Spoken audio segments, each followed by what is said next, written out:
Halo Sobat Naruto, welcome to Narutama Podcast. Salam Pro Patria. Hari ini hari yang cukup luar biasa menurut saya karena kita kedatangan tamu yang sangat luar biasa, istimewa, banyak pengalamannya, sukses, masih muda dan yang pasti cantik dong. Siapa dia? Dia adalah Mbak Nadia Devita. Halo Mbak Nadia. Halo. Gimana kabarnya nih? Baik, alhamdulillah baik. Baik, ini pasti sahabat-sahabat Naruto banyak nggak tahu nih siapa sih Kak Nadia ini, apa sih pengaruhnya. Wah, ini kita akan ngobrol bareng, kita akan korek-korek bareng, mulai dari pengalaman, terus cara jalannya, mulai dari kerja berarti setelah keluar negeri balik lagi Indonesia sehingga sekarang bisa berdiri sendiri itu kayak gimana. Mbak Nadia, basicnya dari apa nih? Aku dulu teknik sipil. Teknik sipil. Ya. Bisa banting setir ke pengusaha. Iya. Itu gimana ceritanya? Kok bisa gitu? Oke. Jadi ceritanya itu aku dulu itu ke gathering atau ke conference gitu di Jakarta. Itu biasanya kan ada lihat ketemu supplier lah ya waktu itu. Terus akhirnya ada kayak one on one meeting gitu.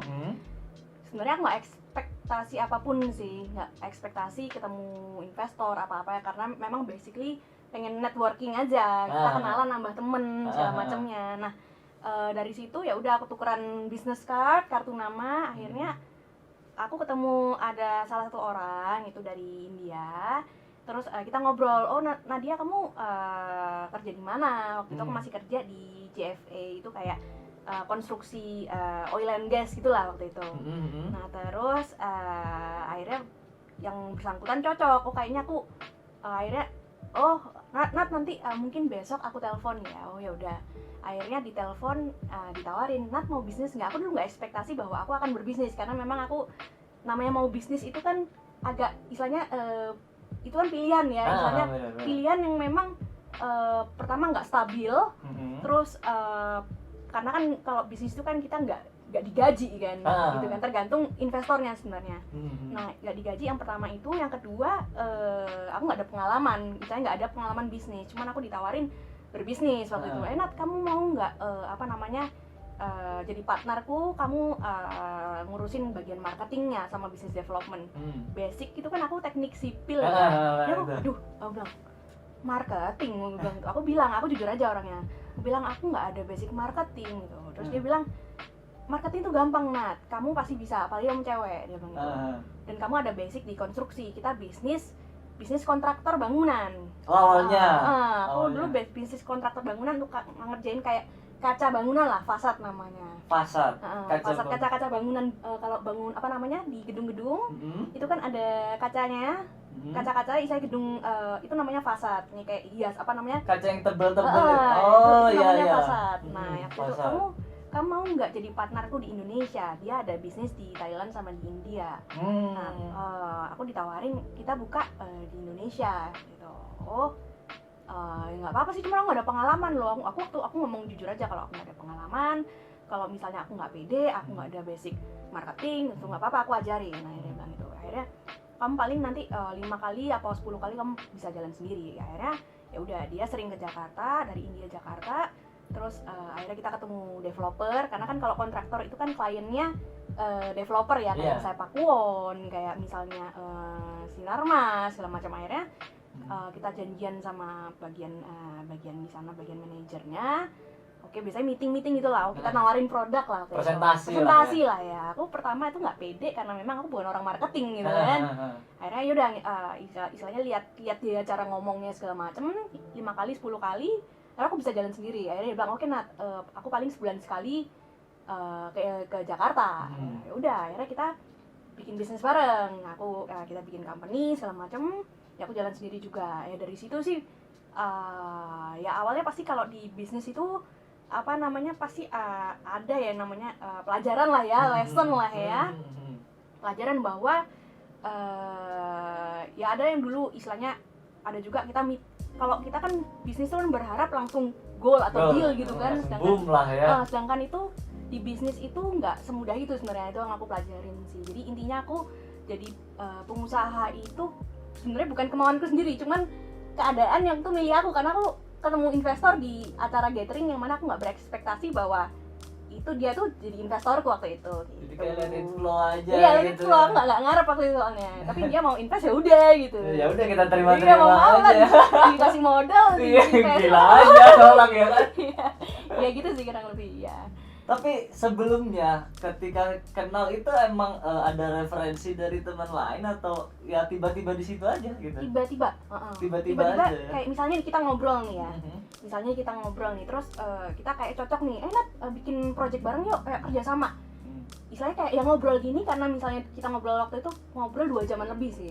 Di acara conference itu, namanya kita di acara di JCC di Jakarta Convention Center waktu itu. Habis itu ya udah ngalir aja ngobrolnya, kayaknya tuh dia berpikiran bahwa kayaknya kamu bisa dipercaya. Dari segi dipercaya maksudnya dalam hal teknikal sama dalam hal kalau bisnis itu kan hubungannya keuangan ya. Iya, benar. Karena banyak orang itu punya skill, cuman kalau kamu punya skill cuman kamu nggak dirasa kamu bisa dipercaya dalam hal keuangan, karena orang bakal bisnis sama kamu tuh kalau kamu dipercaya gitu. Ya. Karena kan misalnya dia naruh duit di Indonesia itu kan pasti aku punya akses ke keuangan perusahaan kan gitu, intinya gitu. Tapi waktu awal itu sempet kebingungan gak sih?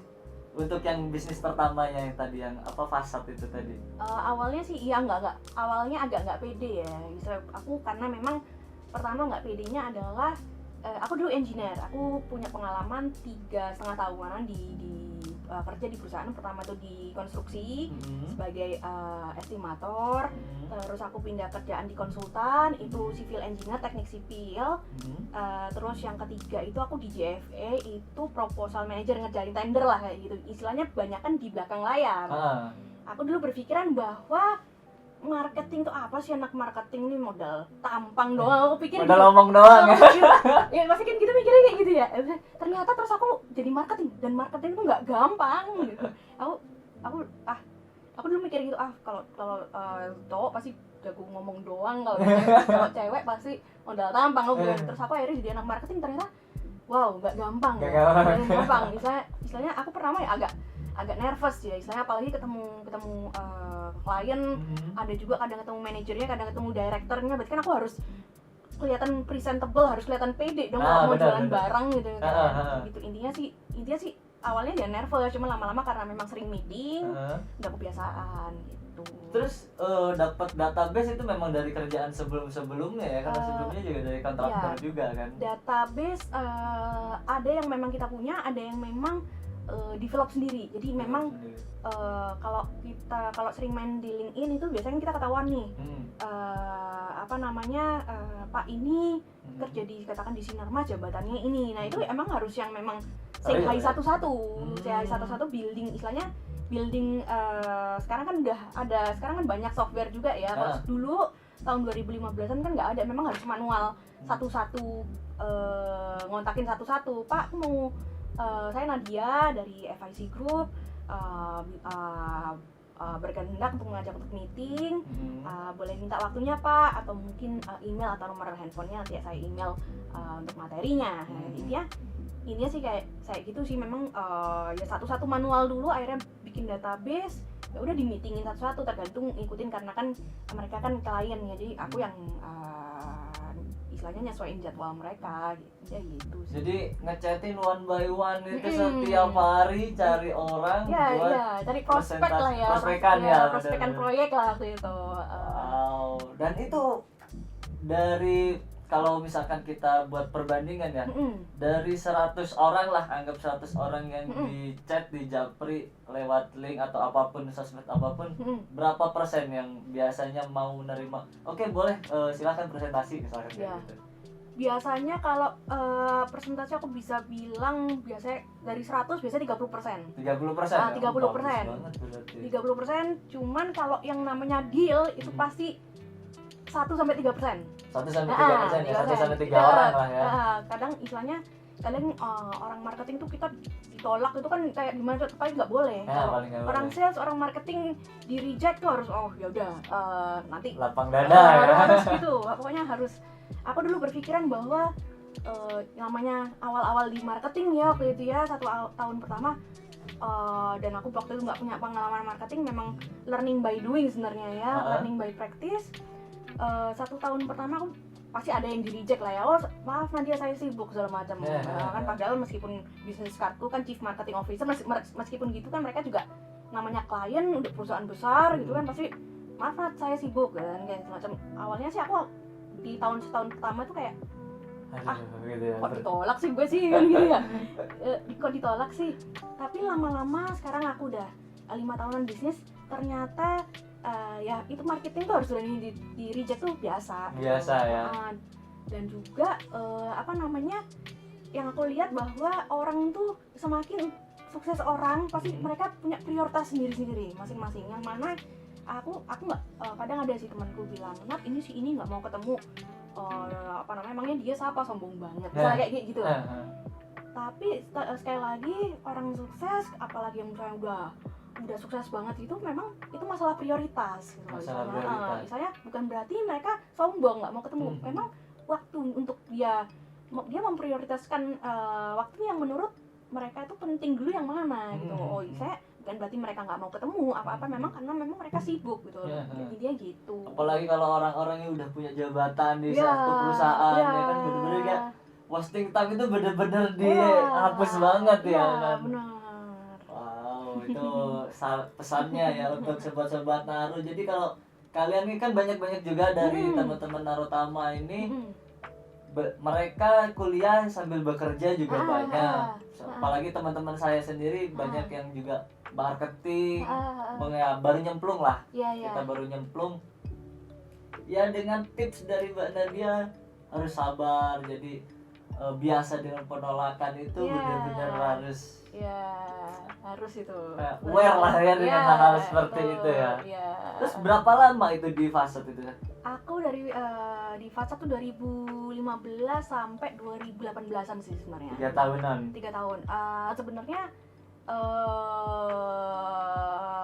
ada posisi sukses, ada juga memang, karena kalau bisnis konstruksi atau bisnis yang hubungannya B2B terus katakan punya klien nih. Nah, kita ketergantungan dengan yang namanya klien.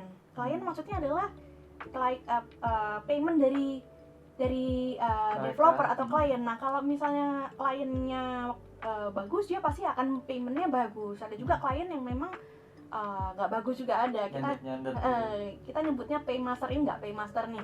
Nggak paymaster maksudnya adalah dia nggak bayar. Nah, kayak gitu. Nah, sedangkan hal-hal kayak gini nih kan istilahnya gini, sedemikiannya aku agresif atau aku ambisius untuk sukses, cuman kalau istilahnya kan itu kan aku harus ketergantungan sama klien-klienku. Nah, itu aku yang kurang serak sih di situ awalnya. Ya memang aku sampai sekarang masih senang sih kalau ada proyek apa-apa di konstruksi gitu ya, deal-dealan apapun yang menghasilkan uang kan aku seneng gitu. Cuman kalau kayak istilahnya B2B yang memang aku ketergantungan sama klien, itu kan nggak bisa diharapkan juga kan. Kalau memang karakter kliennya nggak bagus, dia nggak bayar, itu juga nggak bagus. Akhirnya aku 2018 aku ada ya kayak ngobrol akhirnya aku punya temen yang memang dia investorku juga, akhirnya buka Cokola ini tadi. Dari sini karena banyak masalah itu tadi, ternyata yang Maha Kuasa membukakan jalan yang lain di Cokola itu. Itu emang basicnya ada apa, punya pengalaman basic di makanan atau kan? Nggak ada. Sama. Tiba-tiba gitu. Sama aja kayak case-nya yang pertama tadi. Intinya adalah Nadia ya istilahnya aku pekerja keras ya, aku doyan kerja, dan aku punya prinsip, istilahnya kalau aku berbisnis dengan siapapun atau aku punya investor, atau istilahnya aku punya lebih ke kayak law of attraction lah ya. Intinya adalah kalau kita baik sama orang, kita jujur, kita nggak pernah nyakitin hati orang, ada aja peluang lah intinya kayak gitu. Kayak aku bisnis pertama aku bilang pernah kita ada dapat project dan itu sukses, ada juga kita gagal karena memang cash flow-nya agak berantakan karena memang nggak dibayar. Sampai sekarang pun kita udah 6 tahun nggak dibayar. Bahkan sampai sekarang. Iya. Ya, tapi aku nggak bisa nyebutin kliennya siapa nih, karena dia powerful lah ya. Tapi itu nggak bisa diusut. Masalahnya dia, nah makanya ini aku nggak senengnya, nggak suka itu kalau bisnis sama pebisnis yang memang dia politician, you know what I mean kan? I know what you mean. Memang Yeah. hal itu yang Aku nggak memang bisa harus sebutin apa dihindari. nih. Kemarin aja lawan pandemi masker itu, hampir aja Jadi jadi gitu konglomerat tuh. gak jadi saya. Iya, akhirnya move on lah. Iya harus Iya, bener, move harusnya on. move on ke Cokola. Iya. Nah jadi sobat-sobat Taru ini harus tahu karena dia ini adalah pemilik Cokola ya. Iya. Cokola coklat coffee. Iya, Coklat coffee di mana? di TP3. Di TP3 ya. Ya. Itu udah sampai sekarang. Sampai sekarang sih iya, cuman kita ada rencana mau pindahin tempat sebenarnya. Oh, iya sih soalnya mall sekarang Sekarang mahal, Mehong M. udah mahal, mallnya sekarang agak Ya. lumayan sepi ya kan. Sepi. Karena orang-orang sekarang juga, aku pun siapapun lah, kita iya, pasti semua. ngerem pengeluaran ya. Iya benar Kayak banget. apapun, Benar ya kan? banget. Kayak saya dulu kita suka pertama sekarang kita nongkrong nggak boleh kan, rame-ramean nggak boleh. Jadi saya pertama katakan kapasitas kursiku misalnya nih, ini nggak berlaku untuk aku aja ya, teman-temanku yang memang bisnis F&B juga. Katakan kapasitas kursi kami 60 orang, 60 seat per harinya, katakan 100%, itu pun kalau misalnya itu 100% penuh tiap hari itu baru bisa nutup untuk sewa gitu. Cuman kalau misalnya sekarang kan maksimumnya 50, berarti kan 30 kursi per harinya ya. Itu pun kalau rame tiap hari itu belum, aku kayaknya aku ngitung itu belum tentu cocok sama aku ngeluarin duit untuk sewanya. Jadi pemasukan itu nggak nutup Ya, sama pengeluarannya. Iya, dan itu. orang pun memang sih aku di TP itu masih lebih bagus daripada mall-mall yang lain. Kalau di TP masih agak orangnya gitu, meskipun mereka nggak ke kafe, nggak ke resto, cuman masih ada orangnya. Aku nggak kebayang sih kalau kafe di mall-mall yang lain yang sepi nih, pusing tuh. Itu aja TP itu termasuk masih kalau di rame. pusat kota kan Iya, ya. masih pusat kota, cuman orang daya belinya udah berbeda gitu. Pertama memang sama Pemkot itu ada maksimum harus 50% dari kapasitas awal. Karena memang ditulisin juga di tiap tenon-tenon itu maksimum orang katakan tergantung luasannya ya. Nah itu ditulisin. Nah sekarang orang pun juga yang kedua ngerem pengeluaran, yang ketiga memang pergi-pergi pun kadang cuma beli groceries lah buat di rumah kan, makan di rumah. Intinya akhirnya kami berpikiran bahwa ini kayaknya mesti dipindahin di luar mall. Apalagi gitu. kan sekarang dine in nggak boleh. Ya, dine in nggak boleh. Terus kalau misalnya nggak sesuai sama protokol kesehatan dari Pemkot, bisa kena denda tuh. Dendanya itu 100 juta. Waduh. Musim kayak gini kasih denda langsung pegang kepala aja. Udah sepi gitu ya. Terus kena denda. Aduh. Akhirnya kita ini sih lagi cari lokasi juga, udah insya Allah deal lah, nanti dikabarin. Oh udah ada lokasinya. Lagi ini sih, lagi nego harga untuk sewa di luar mall lah. Di luar mall. Itu dari tahun berapa Cokola ini? Kalau yang di Indonesia, awalnya sih kita mau buka di Jakarta dulu. Cuman kita di TP3 itu kan yang yang searea sama Starbucks, Excelso, ada di tengah-tengah itu yang atrium TP3 itu kan awalnya mau di kota Kasablanka di Jakarta dulu awalnya. Cuman kita kalah cepat sama tenan lain. Nah awalnya dulu karena bisnis biasanya kan tren yang di Jakarta dibawa ke Surabaya. Nah sebenarnya kita agak takut sih waktu itu. Waduh, karena kan aku basically tinggal di Jakarta awalnya kan. Awalnya malah tinggal di Jakarta, bukan di Surabaya. Cuman aku lahir di Surabaya. Di Surabaya, lama di Jakarta. Akhirnya dari situ ya udah kita berpikiran bahwa kayaknya mesti di luar mall nih. Karena memang kalau di luar mall wah bener-bener beda lah. Katakan nih di luar mall itu sewanya 10%, di mall tuh bisa jadi 100%. Nah, iya Kita benar. memang dengan kondisi kayak gini nggak cocok ya, nggak ini sih, nggak worth it lah ini itu. Dan dengan kondisi seperti ini orang juga jarang ke mall. Ya. Orang jarang ke mall ya. Kayak saya juga biasanya nganterin sih. Saya nggak jarang kalau ke mallnya jarang. Cuman udah akhir-akhir ini jarang ada request minta kayak ayo anterin ke mall dong, ya udah nggak ada. Iya, jarang. Lebih enak di rumah sih. Lebih enak di rumah. Paling ya nongkrong pun ya sekeluarga di rumah, kita beli take away terus ngumpulnya di rumah juga. Berarti Mbak Nadia ini kalau dilihat dari semua bisnisnya, semua pendanaannya dari investor. Iya. Alhamdulillah sih. Jadi alhamdulillah ya. Jadi istilahnya aku sebenarnya ya berbisnis ya saya kayak jadi belajar sih sebenarnya, sampai akhirnya pasti nanti someday ini pun juga aku ada sih istilahnya aku kan lagi bikin online business consulting lah, jadi ini lebih ke kayak sekarang kan jualan online course segala macam. Nah ini kan pure digital kan, itu pakai duitku sendiri. Cuman istilahnya kalau misalnya namanya bisnis besar pun kalau kamu pengen tahu bisnis besar pun itu jarang pakai duit sendiri gitu. Benar. Duit orang lain kalau nggak duit bank. Benar. Kalau nggak pinjam ya kan. Iya. Kayak ada investor mentok udah pasti ngutang lah ibaratnya. Iya. Nah itu yang bisa apa? Sekarang tuh banyak orang-orang yang pesimis ya. Aku nggak, dengan alasan pengen usaha nggak punya modal, pengen usaha nggak punya kemampuan apa dan lain-lain.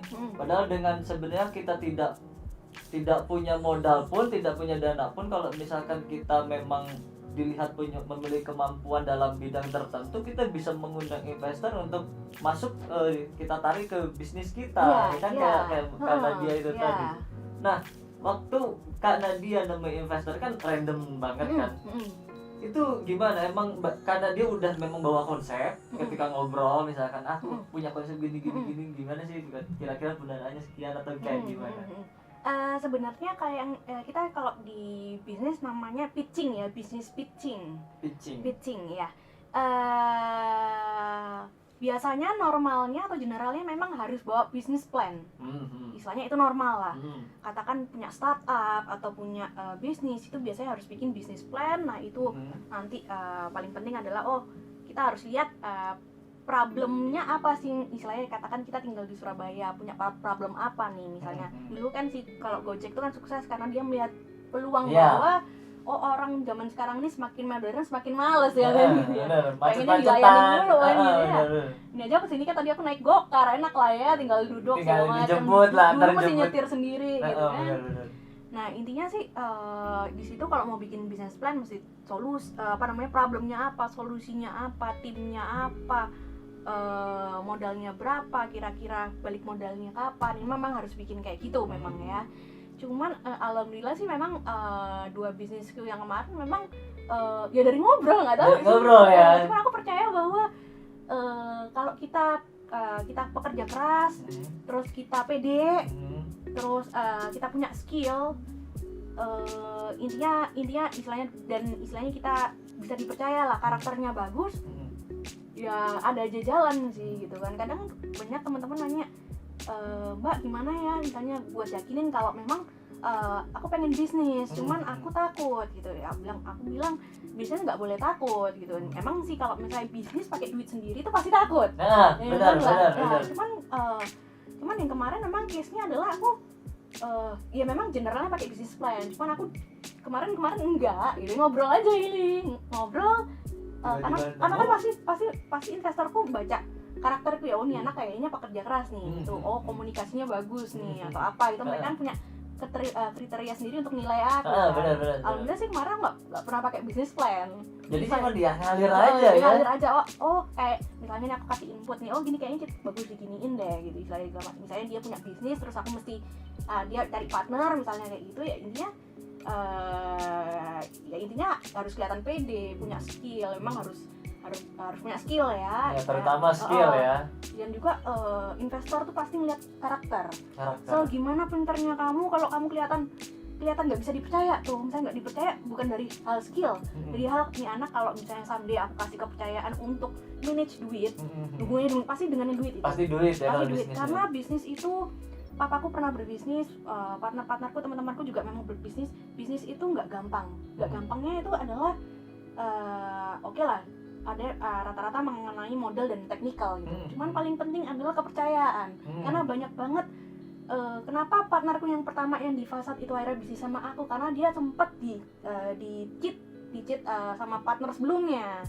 Yang paling penting di bisnis itu karena itu sih karakter. Kalau kamu baik segala macam, kalau aku ngerasa investorku invest sama aku karena memang aku pede dong, harus pede punya skill. Yang kedua memang mereka percaya kalau mereka taruh duit invest ke aku nggak akan main-main sama duit itu. Oke, pengeluaran segini, aku mesti gini-gini. Ini aku mau pakai duit segini buat istilahnya ini masuk kantong pribadiku segini. Ini harus jelas lah ya, cash keluar masuknya itu harus kelihatan tertulis terutama. Berarti gitu. Modal utamanya jujur, skill, karakter dulu. Karakter dulu. Banyak orang punya skill, cuman untuk sampai orang memutuskan untuk bisnis bareng itu kan pasti dia harus punya sesuatu yang memang harus jujur sih. Aku percaya bahwa apapun yang datang ke aku sampai sekarang ini nggak terlepas dari aku punya skill, pasti mungkin aku percaya sama law of attraction lah. Kalau misalnya aku baik pasti kembalinya akan baik. Itu kan bantuan dari Allah atau Tuhan kan, istilahnya ini baik ya. Aku alhamdulillah sampai sekarang nggak pernah bikin dokumen yang gimana itu, cuman pasti ada lah ya. Itu aku bikin akhirnya aku bisnis bareng sama investorku, pasti aku bikin company profile segala macam. Tapi biasanya kan orang bikin bisnis plan dulu baru dapat investor. Nah, aku kebalikannya nih. Kalau kemarin aku dapat investor dulu, akhirnya aku bikin bisnis ini untuk ke customer. Wow. Gitu. Berarti terutama karakter perbaiki dulu ya. Karakter paling penting. Istilahnya apapun dalam hidup, kalau misal bisa jujur. Jujur. Istilahnya kalau misalnya kayak misalnya sekarang nih Cokola misalnya nih ya. Ini kalau ya aku ngomong apa adanya. Ini kalau kita lanjut bahaya nih, kita bisa minus, mendingan kita nol dulu untuk beberapa bulan ini. Aku kan 2 bulan lebih ini kan aku operationku aku stopin dulu. Off sekarang kan selama 2 bulan ini. Aku offin dulu karena memang nggak nutut, nggak nyampe. Akhirnya minus ya. Nggak minus karena memang nggak minus, cuman memang nol. Ya karena aku mau pindahin ke tempat lain. Oke. Mendingan nol daripada minus kan? Iya benar. Nah itu makanya di bisnis itu ada saatnya kita harus optimis, maju. Ada saatnya kita mesti kalau ada timingnya kita memang harus slow down. Nah itu intinya sih dari situ sih akhirnya aku berpikiran untuk pindah sih. Intinya ya harus jujur. Intinya kalau misalnya kita dikasih kepercayaan sama investor atau orang yang mau modalin kita atau invest sama kita, ya kita harus benar-benar buktiin ke mereka bahwa ini duit ini tuh 100% buat perusahaan. Jangan misalnya jangan buat, kadang kan kita kalau misalnya dapat duit tapi ini kita lifestyle-nya langsung beda. Iya, langsung di otak-atik sedangkan aku mau kasih karena juga aku pasti ada relasi investor ya. Aku bisa kadang nongkrong sama mereka meskipun nggak bisnis bareng, cuman kan harus manage networking ya. Istilahnya investor itu nggak suka founder atau co-founder atau anak muda atau pengusaha gitu yang memang nggak suka yang oke, kita boleh kelihatan rapi nih misalnya aku istilahnya, tapi nggak perlu yang harus terlalu beli Gucci kayak beli segala macam. Investor tuh aku naruh duit ke kamu, kok kamu nggak buat perusahaan malah buat konsumtif ya gitu, intinya gitu.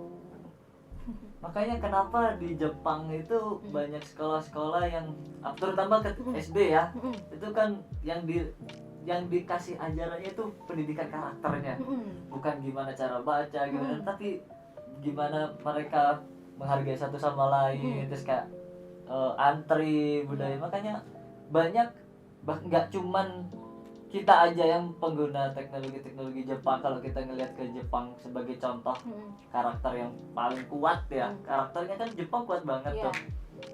bahkan seluruh dunia teknologi Jepang itu pasti semua mereka percaya, dan berbisnis sama orang Jepang itu pasti nggak mungkin meleset katanya. Karena karakternya memang sudah dibentuk, benar kata Kak Nadia tadi.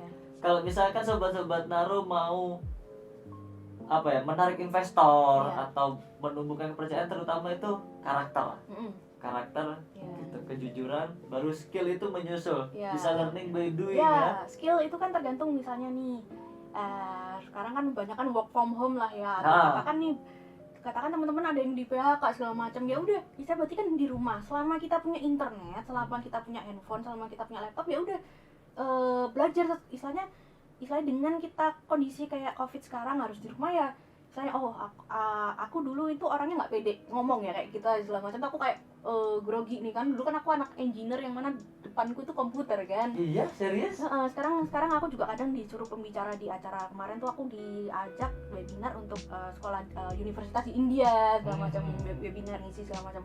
Aku dulu nggak pedean anaknya, kalau istilahnya sebelum akhirnya aku kan istilahnya belajar marketing, akhirnya bisnis juga, itu aku awalnya nggak terlalu, istilahnya agak introvert lah ya, nggak istilahnya nggak suka ngobrol sama orang gitu. Akhirnya tapi kan keadaan waktu itu milih aku, akhirnya aku sekarang nyaman nih istilahnya ketemu orang segala macam, udah cus gitu kan. Intinya selama work from home ini istilahnya itu kan skill itu bisa dibangun. Karakter itu lebih susah dirubah daripada kita skill mau istilahnya kita sehari katakan baca buku 10 halaman lah ya, atau kita hari ini 1% aja, katakan nih aku mau belajar mengenai sekarang lagi zamannya untuk digital marketing nih misalnya, targetku sebulanan aku harus menguasai semua digital marketing misalkan, katakan targetnya ya udah saya harus komit sama diri sendiri untuk memperbaiki skill, itu lebih gampang daripada memperbaiki karakter. Iya gitu, itu karakter penting sih. Saya karakter itu udah bawaan ya, kadang udah refleks dalam diri itu keluar dengan sendirinya. Terus juga Kak Nadia ini berarti termasuk salah satu international speaker juga ya? Iya. Terus di apa aja, via apa aja biasanya untuk saat ini? Kalau kemarin sih lebih banyak kan via online sih. Online ya? Online ya, ngisi webinar, terus aku akhirnya partneran sama beberapa edutech, education teknologi, ada dari Indonesia namanya Terampil.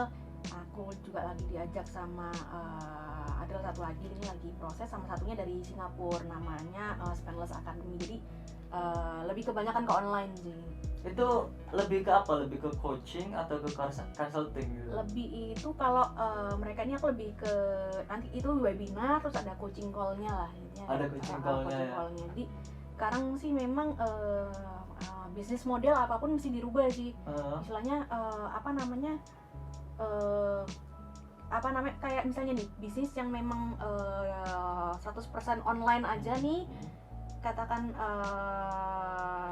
kayak Gojek kan nggak 100% juga ya, katakan Airbnb deh. Airbnb itu kan dia punya platform untuk villa-villa, hotel segala macam. Itu pun aja ngefek ya, istilahnya mereka PHK-in orang, berarti kan memang ada sesuatu yang katakan kita ngerem pengeluaran untuk pergi, nggak bisa traveling segala macam. Makanya kan istilahnya bisnis model tuh harus dirubah. Jadi sekarang tuh yang memang bagus sih yang memang kenapa aku akhirnya sekarang lebih aktif lagi, sekarang lagi bikin kayak online course, coaching segala macem, karena memang aku banyak orang yang memang kadang pengen consulting ke aku gitu kan, cuman kan kalau aku consulting free terus, dulu kemarin sempet free terus, karena aku ya udah aku charge gitu, ya udah akhirnya aku lebih banyak di digital sih, karena kan memang nggak ada hubungannya ke offline kan. Oke, katakan kalau kafe kan harus ada pembatasan social distancing ya. Terus katakan nih kita mau kirim barang nih misalnya suplemen ya. Ini pun aku sebenarnya mau jalan, cuman agak maju mundur. Partnerku dia mau invest sebenarnya, cuman aku masih cek dulu. Ini kalau shipment itu kan agak sekarang kan orang kan banyak order via online, jadi aku kalkulasi dulu juga, di Indonesia nih pajaknya gimana nih kalau saya, sedangkan kalau itu kan kalau hubungannya ke apapun yang outputnya offline, outputnya ada barang, itu kan kita ketergantungan sama regulasi, ketergantungan sama hal-hal yang kayak hotel deh. Istilahnya ya selama social distancing ya pasti susah banget untuk achieve goalnya. Aku pun kafe pun dibanding sama yang normal pasti beda dong. Kalau Jauh banget ya. jadi aku sekarang lebih fokus ke istilahnya bisnis yang memang aku lagi bangun sekarang ya, istilahnya yang digital, outputnya digital, online course, e-commerce. Aku lagi fokus ke situ sih. Lebih full online berarti. Memang aku lagi aku fokusin ke yang full online karena memang outputnya online itu lebih enak gitu. Iya, intinya gitu. Katanya pandemi ini ada yang bilang kalau pandemi ini mempercepat teknologi. Iya, memang iya. Ya. Dan itu emang bener banget. Iya, benar. Soalnya kita bisnis yang berbau offline itu semuanya drop. Ya. Rata udah Ya, itu, nggak ya. cuma satu bisnis doang. Iya. Mungkin nggak tahu lagi. Ada isu sih, ya, tapi konspirasi lah. Kalau bahas itu panjang. Iya. Tapi seru sebenarnya ya. Seru kalau bahas konspirasi, aku tuh paling suka. Iya. Katanya sih ada di satu bidang ya yang sangat menguntungkan, dan itu rata-rata orang-orang yang tadi dibilang Cryptocurrency nih jajan. no. Bukan. Blockchain ya, bukan. Blockchain. Tapi menarik tuh blockchain itu, asik tuh. Iya. Ngerti juga ya tentang itu ya. Iya. Nah, karena yang awal ini dari offline terus berpindah ke online, ada hambatan nggak? Hambatannya pasti ada ya, Ha-ha. mungkin enggak. Apalagi aku expertise-nya, pengalamanku yang memang barangnya kelihatan gitu. Maksudnya aku oke nih, FIC aku punya istilahnya dulu kantor, terus outputnya adalah kaca bangunan, hubungannya yang ada barang bisa dilihat, bisa dihitung gitu kan. Kalau digital itu kan nggak bisa kelihatan kan. Pasti ada ininya, ada sesuatu yang memang aku perlu improve. Pertama adalah ya aku perlu ngerti yang namanya sekarang kan ada istilahnya artificial intelligence, machine learning segala macam. Ya akhirnya ya intinya adalah problemnya misalnya nih di payment nih di Indonesia itu kan payment paling sekarang ngandelin PayPal sama debit card sama credit card. Sedangkan kalau di beberapa di negara kayak US mereka ada platform namanya Stripe, istilahnya online payment, Nah pasti ada beberapa hal yang memang apalagi karena kan aku kan jangkaunya internasional. Aku klien-klienku kan aku maunya global. Jadi aku memang international payment. Sedangkan kalau kalau misalnya klienku memang dia di Indonesia ya mungkin bisa tinggal lokal transfer aja. Transfer bank ya, misalnya kayak gitu nih, aku mau beli course-mu. Oh ya udah tinggal transfer aja. Sedangkan kalau international payment itu kan melibatkan ya global kan, itu istilahnya. Sedangkan ya paling sekarang kan PayPal itu istilahnya harus istilahnya adopsi semuanya ke digital. Sedangkan istilahnya ya aku istilahnya Amazon kan sekarang lagi istilahnya itu di Amazon pun juga ada istilahnya platform yang bisa ngecek ini kompetitorku itu udah jualan berapa sih. Misalnya ya memang, tapi ada sisi bagusnya sih sebenarnya COVID ini, banyak negatifnya sebenarnya. Banyak negatifnya ya, cuman sisi positifnya adalah itu memaksa kita untuk berkembang dari segi kita belajar digital lebih bagus ya. Sekarang kan kayak kita nih podcast ya, sebelum 2 tahun lalu nggak hits kan. Iya, nggak ada itu. Sekarang semuanya bikin podcast. Kan gitu ya. Gitu sih. Wah, terus ini kayak course online-nya ini lebih mengarah ke mana sih? Ekonomi kah? Terus lebih ke how to be entrepreneur kah? Atau apa? Lebih ke mana? Kalau aku fokus ke 5 hal sebenarnya. Satu, general business. Yang kedua, entrepreneurship. Ketiga, self development. Istilahnya kita kalau misalnya self development itu kan lebih ke mindset lah ya. Benar. Yang keempat, marketing pasti offline sama online. Ujung tombak setiap perusahaan. Marketing itu pasti ada yang offline, ada yang online, karena paling penting itu hubungannya ke customer. Kelima, aku sebenarnya seneng, karakterku kan tuh, aku tuh seneng pelajarin karakter orang. Jadi aku yang kelima, mental health. Jadi lebih ke kesehatan mental. Kalau mental health itu sama nggak ke psikologi gitu? Ya, psikologi. Ya, lebih ke situ ya. Sekarang intinya adalah yang aku pelajari adalah kalau mau jadi sukses tuh mentalnya harus kuat. Istilahnya nih, ya aku pasti sedih dong kalau misalnya kita udah misalnya nih, kalau misalnya aku bisa aja aku depresi sebenarnya. Ya memang ada lah masa-masa yang mana mungkin aku ngerasa depresi gitu, cuman dengan keadaan kayak gini nih pasti kan income lagi nol, bisa segala macam. Kalau misalnya aku nggak kuat mental kan aku bisa depresi. Nah sedangkan aku melihat bahwa banyak juga orang-orang sukses ya, kalau kalian tahu. Kemarin tuh ada artis di India, di Bollywood namanya Susan atau apa, yang mereka bunuh diri saking depresinya. Aku padahal berpikiran bahwa wow, uang bukan segalanya ya gitu. Banyak orang-orang sukses cuma mereka memutuskan untuk bunuh diri itu, dan juga banyak orang yang memang cuma gara-gara dibully itu mereka mau bunuh diri. Itu kalau aku sih care mengenai kesehatan mental selain kesehatan fisik ya, karena paling penting tuh di otak. Misalnya kalau kita mau happy, kita mau sukses tuh mainnya di otak. Dan sedangkan misalnya apalagi bisnis tuh 100% depresi terus pasti, karena karena bedanya adalah kalau misalnya kerja sama orang kita bulanan stabil ya. Sedangkan kalau kamu pengen tahu, dibanding aku dulu kerja sama orang sampai akhirnya aku bisnis, aku lebih hedon kerja sama orang.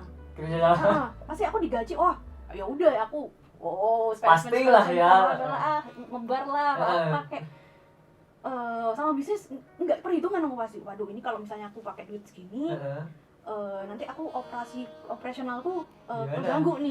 Jadi aku lebih hedon pas kerja sama orang. Cuman itu memang tapi entrepreneurship itu mengajarkan aku untuk ngerti mengenai hidup. Pertama, kalau misalnya kita lagi di bawah pasti orang-orang tuh pada lari ya, segala macam. Kita lebih ngerti. Kita pasti ngerti siapa sih real friend kita. Itu benar kelihatan. Itu kelihatan banget. Aku belajar mengenai hidup itu dari entrepreneurship sebenarnya. Misalnya intinya adalah aku berpikir, aku sempat ada di fase dimana aku ngerasa gila, aku hidup ini banyak orang-orang jahat.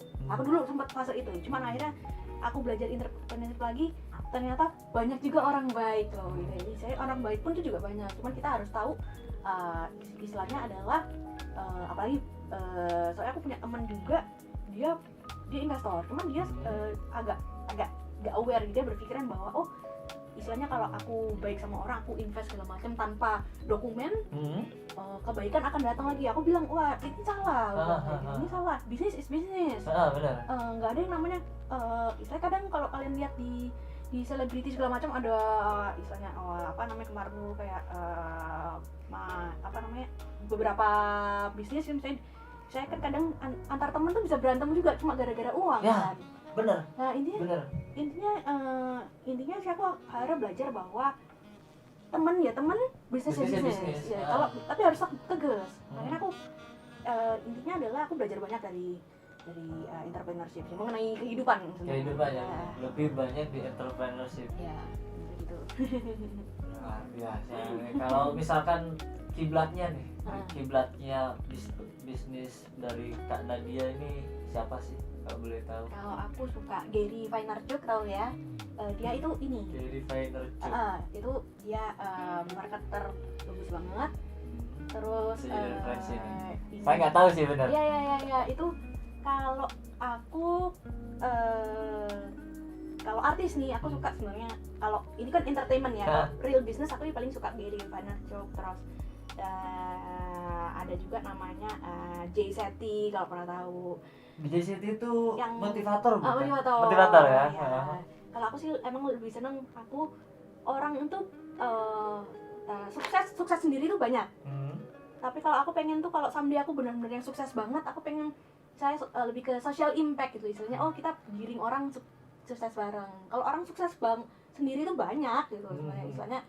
Cuman aku pengen kalau aku goalku sih pengen kalau misalnya someday aku bisa sukses banget, aku pengen punya impact ke hidup orang lain. Impiannya luar biasa. Saya aminkan. Amin gitu ya. Amin. Terima kasih banyak nih Kak Nadia ya. Sebenarnya masih banyak sih pertanyaan, cuman dari Nana udah siap. Seru. Mungkin next time dikasih part 2 deh. Part 2 ya. Boleh. boleh. Boleh ya. Boleh. Malu loh karena dianya. Boleh. Masih banyak banget pertanyaan. Ini belum sepertiganya. Iya ya, banyak kayak curcol ini. Iya, jadi soalnya emang kelihatan open banget sih Kak Nadia. Wow, luar biasa. Saya salut sih sama Kak Nadia. Oh iya, mungkin banyak teman-teman Sobat Taro pengen tahu nih bisnis Kak Nadia yang online course ya, Iya, mungkin yang sekarang jalan, yang Cokola kan masih off dulu, Iya, mungkin nanti iya. bisa dikabarin lewat Ah. channel apa namanya yang di online course itu. Online courseku nanti websiteku namanya www.nadiadevitautarini.com, nama panjangku aja. Nanti itu biasanya aku juga ada yang free webinar kalau mau belajar tentang entrepreneurship. Aku kan punya partner beberapa dari edutech atau education website itu. Ada juga yang memang kalau mau konsultan one on one pasti aku charge gitu. Kalau mau istilahnya kalau sharing biasa gini sih enggak, cuman kalau yang mesti gimana itu aku charge itu, nanti langsung lihat websiteku aja. Oke, jadi nanti bisa langsung ya. Nanti mungkin akan ditampilin di kolom ini ya, deskripsi ya, untuk webnya. Jadi kalau misalkan dari Sobat-Sobat Taro pengen lihat-lihat, bisa langsung cus klik aja di situ. Terima kasih banyak Kak Nadia. Thank you banget, ilmunya ngisi banget.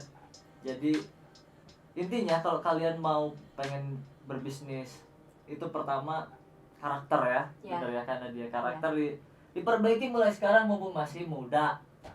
Ya terutama saya juga nih, ngingetin diri saya sendiri. Yang suka ngaret-ngaret terutama nih, habitnya di Narotama nih, wow luar biasa sekali. Itu coba dihilangin ke pendidikan karakter. Kedua, bener-bener pede, belajar ngomong ya. Karena dia aja yang dari awalnya dari introvert bisa jadi ekstrovert. Nah itu karena ngomong itu modal kita untuk presentasi dan lain-lain ya, untuk menjalin komunikasi. Dan yang ketiga itu skills ya. Tapi skills katanya bisa learning by doing. Bisa. Tapi kalau kalian bisa punya tiga-tiganya, wah ini udah modal utama ya. Jadi bukan duit modal utamanya. Oke, terima kasih banyak. Sampai jumpa lagi dengan tamu-tamu berikutnya yang lebih istimewa. Saya Dihan Anafi Mawansyah dan bye-bye.